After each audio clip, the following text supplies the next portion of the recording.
Welcome, ladies and gentlemen, to WWE TLC 2017 predictions and preview for this wonderful piece of shit pay-per-view. Yes, there has been some good news. We got some updated matches, a little bit of a card change. Kind of interesting. Last-minute changes from yesterday, actually.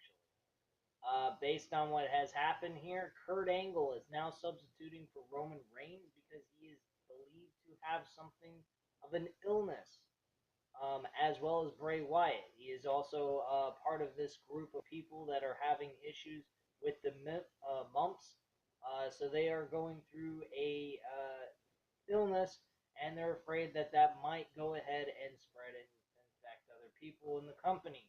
So they're giving them time off to recuperate and get over their illnesses. So this kind of throws a nice stab right into the fucking heart of the Shield, making the Shield reunion seem pointless and meaningless for this whole entire build, which wasn't much of a build to begin with anyway, especially with the return of Kane, for all God's sake. What the hell is Kane even being on this card is beyond me. I can understand Braun Strowman. I can understand The Miz. I can understand Sheamus and Cesaro because they have a rivalry with the tag team champions, Seth Rollins and Dean Ambrose. But for God's sakes, why the hell Kane? I don't know, outside of let's make Roman Reigns look like he can overcome the impossible with Seth Rollins and Dean Ambrose behind him. Whoop-de-fucking-do. Well, that backfired on him, and fuck them, and good luck to them. One thing I don't agree with this whole situation is I don't like the idea that they have Kurt Angle facing,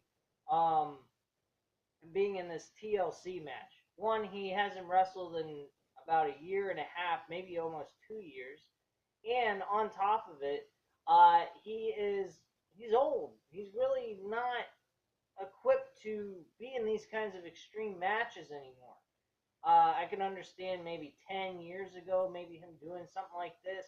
But now, no, I don't agree with it. He hasn't wrestled in quite some time as well. He's a bit rusty. I think that he should have been facing Finn Balor. That would have been a hell of a lot better match, not to mention a lot safer for him being at his age and the problems he's dealt with his body. So, quite frankly, I do not agree with this. Hopefully, they do something right in this situation. They might not put him in dangerous spots, which I hope that's what they do, which would downgrade his return with in-ring action. I don't like that either. So that kind of sucks. Finn Balor, in my opinion, would have been the better choice for Kurt Angle to face. But at least with storyline-wise, it does make sense for him to go up against Miz and his groups of guys, because he has been getting some trouble from them lately over the past 2 weeks, building up to this lame-o pay-per-view that has no World Championship match, not to mention, I don't even think too many title matches to begin with.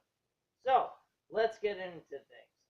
First off, we get Finn Balor and AJ Styles one-on-one. This match is going to be the show of the night.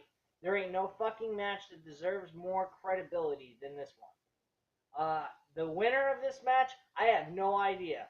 That's what's so fucking awesome about this match. This is definitely the best match on the card. I don't care about anything else on this pay-per-view. This match is the fucking shiznay of shiznay matches of the year. This is going to be match of the year candidate. I doubt this match is going to be a shit fest. If it is, I will be sadly disappointed. The winner, I'm just going to go with one. Fuck it. AJ Styles, because he's the phenomenal one and he's the best fucking guy out there. The next match after that is Cedric Alexander and Rick Swann versus the gentleman Jack Gallagher and Brian Kendrick. This match, I really don't care. I don't even know diddly shit except Jack Gallagher became a heel, and I think that Jack Gallagher and Brian Kendrick will pick up the victory by cheating or by clean finish. The Cruiserweight Championship. Who gives a fuck about the Cruiserweight title at this point? This title has been shit since they've given the title to Enzo Amore. and stripping Neville of the title. No wonder why he quit the fucking company, or at least walked away from it for a while and did a Stone Cold Steve Austin impersonation.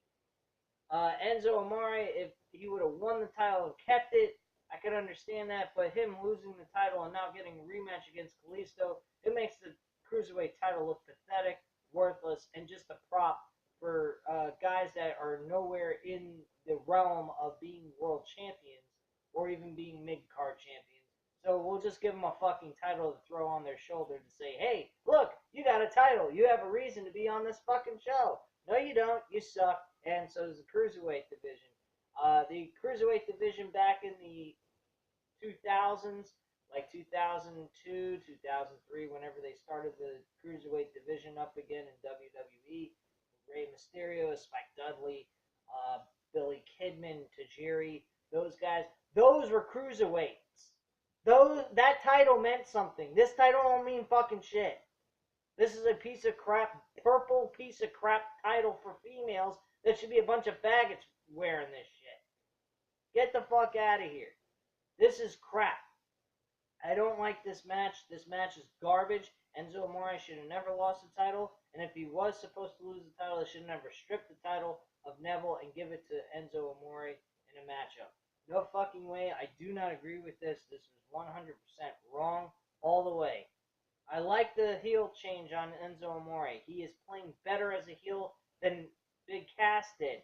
But the problem with this is I think that what they did to him is crap, and supposedly Enzo Amore is now like a like guy in the locker room behind the scenes. So why would you give him a fucking title to begin with?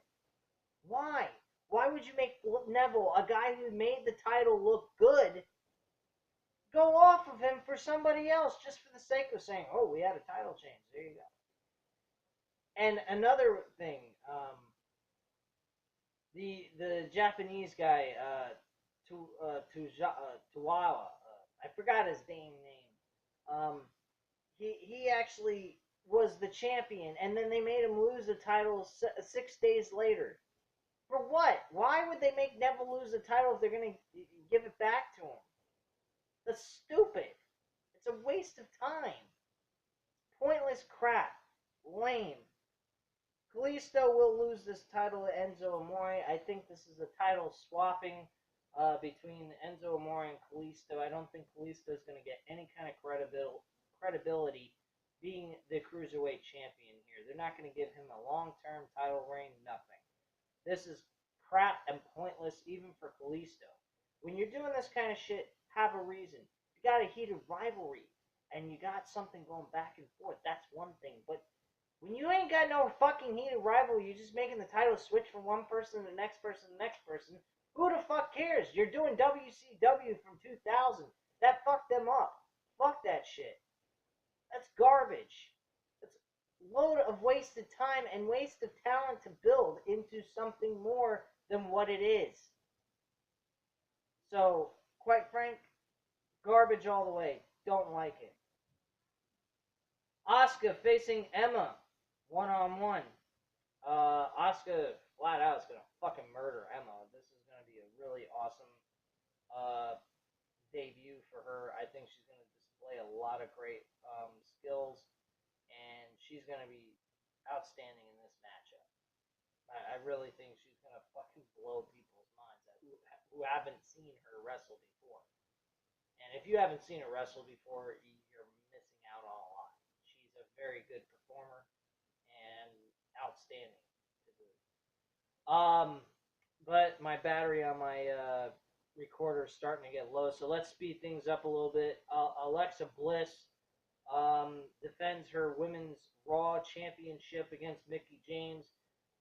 Mickie James is going to lose this match. Alexa Bliss should win. If Alexa Bliss loses this title, I will be extremely upset. There's no reason for Mickie James to have to win a title. She's done everything she could in WWE. At this point, really, to be honest with you, she should just retire at this point and put an end to all this bullshit. The last match is the handicap match for the TLC match between Kurt Angle, Dean Ambrose, and Seth Rollins versus The Miz, Cesaro, Sheamus, Braun Strowman, and Kane. My selected winner will be the Kurt Angle, Dean Ambrose, and Seth Rollins. There is no doubt in my mind they will have these guys win. There's no reason why they shouldn't win. If the other team wins, oh well, who gives a shit? It really isn't that big of a fucking deal. Nobody gives a shit. This is not that important.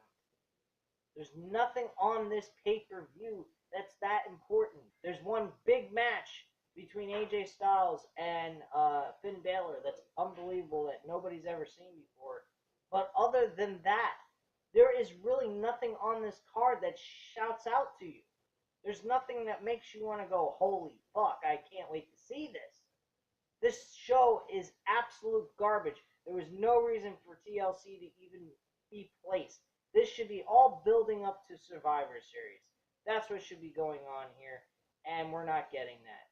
And that's a pretty big-time shame because, quite frank with you, they should be putting more emphasis and more care into the Survivor Series pay-per-view. This is the pay-per-view, that the last big pay-per-view of the year, that the two shows are going to be together as one. So why not put all your effort in making it as big as possible? Instead, you got some fucking lame-o piece of shit that means nothing with a pay-per-view in between the build for Survivor Series. Once again, WWE proves that they care about the money and not about providing good quality entertainment. So, that's all I have to say on this. I hope my battery doesn't die before I finish this video, so I will speak to you guys later. Leave your comments and opinions down below. Hit the like button if you liked the video, and subscribe to the channel if you're not already subscribed. Thank you, and have a great day, guys.